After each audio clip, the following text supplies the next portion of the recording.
तो दोस्तों नमस्कार, आप लोगों का फिर से हिंदी की क्लास में स्वागत है। हम लोगों ने पिछले क्लास में आर्य भाषा को पढ़कर समझ लिया था। अब मैं आप लोगों को सबसे मोस्ट इम्पॉर्टेंट क्वेश्चन उसका मैं बताने वाला हूं कि किस तरीके से एग्ज़ाम में यही क्वेश्चन सबसे अधिक पूछा जाता है और यही चीज़ जो है वो हमें सॉल्व करना पड़ता है। अपभ्रंश मैंने पढ़ाया था। अपभ्रंश किस प्रकार से बना, अपभ्रंश से हिंदी का विकास हुआ, पर हम ये जानेंगे कि अपभ्रंश के वो मुख्य कवि जिन्होंने अपने रचनाएं जो लिखी है और उन रचनाओं में उनके कौन कौन से कथन जो है वो महत्वपूर्ण है और उस कथन को किस तरीके से एग्ज़ाम में पैटर्न में देते हैं। जैसे एक पंक्ति है, ये पंक्ति है, अगर इस पंक्ति को एग्ज़ाम के पेपर में आता है और नीचे जो है उसमें लिखा हुआ रहता है कि ये किसने लिखा, किसने कहा, तो हम ये जो महत्वपूर्ण कथन है अपभ्रंश का ये हम पढ़ेंगे। तो पहला कथन है, ये देखिए अपभ्रंश भाषा में लिखा हुआ है। आपको देखा तो कठिन वर्ड जो है सबसे ज़्यादा अपभ्रंश में होता है।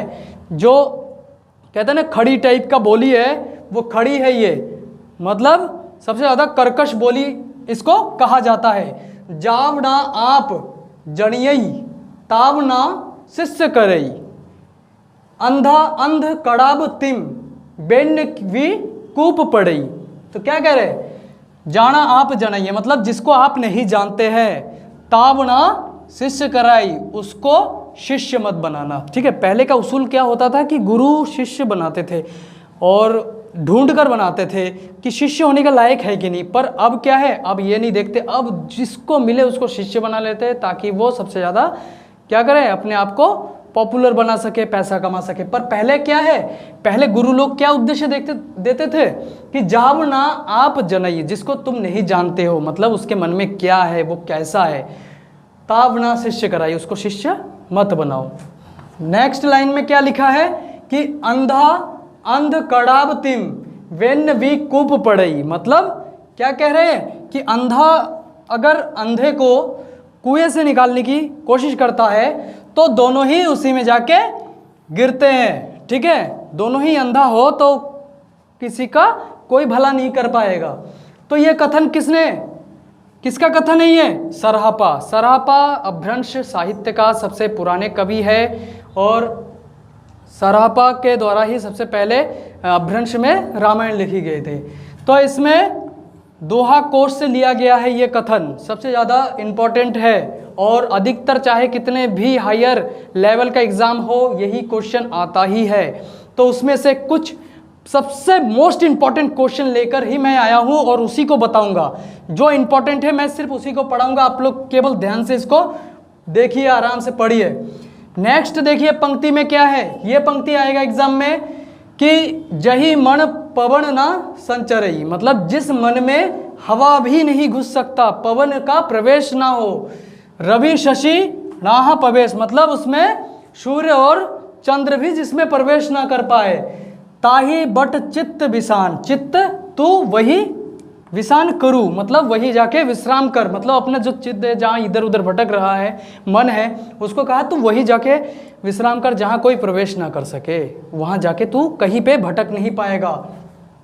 सरहे मतलब सरहापा कहिया उवेश, सरहापा ने ये उद्देश्य कहा है, खुद लिख दिया अपना नाम। तो ये अगर आप समझ लोगे ये क्या लिखा है तो आप बता पाओगे आंसर क्या होगा। सरहापा दोहा कोश लिखा था सरहापा, तो उसी की एक पंक्ति है ये। नेक्स्ट, आई ना अंत ना मज्जऊ नौ भव निबब्बाण। ठीक है, तो क्या कहा, जिसका ना आदि है ना अंत है ना उसका कोई मध्य है, ठीक, वहाँ केवल परम सुख है, यहू सो परम महासुहु, मतलब वहीं पर परम सुख है, नाव पर नाव आपन, मतलब कि वहाँ से कोई दूसरा चीज़, मतलब कोई अपना नहीं कोई पराया नहीं, ना कोई पर, नाव पर मतलब कोई पराया नहीं, नाव अपन मतलब कोई अपना नहीं, मतलब अपना पराया सब जाके बराबर हो जाता है इस स्थिति में। तो ये सरहापा ने कहा है दोहा कोश में। तो ये सब तो इंपॉर्टेंट क्वेश्चन है। सरहापा का 3 कथन है, मैंने आपको बता दिया है, मोस्ट एग्जाम में यही पूछा जाता है। नेक्स्ट, लोह गब समुबहुई, हऊ परमत्थे पवीन, कोटि ही मध्य एक क्यों जाई, होई निरंजन लीन। मतलब क्या है? लोहा गब, मतलब लोग गर्व करते हैं कि मैं परमार्थ में परमार्थ प्रवीण, प्रवीण मतलब मैं परमार्थ में मतलब भगवान को प्राप्त करने में प्रवीण हूँ, मुझे भगवान दिख गया है या सब कुछ मैं जानता हूँ। तो ये सब क्या है? ये तो एक ऐसे ही बोले जाने वाली बात है। कोटि ही मध्य एक क्यों जाई, करोड़ों में से केवल एक ही होता है, वही निरंजन लीन होता है। ठीक है, होई निरंजन लीन। ये किसने कहा था? कण्हपा ने। किसमें? दोहा कोश। इन्होंने भी दोहा कोश लिखा, उसकी एक पंक्ति है ये।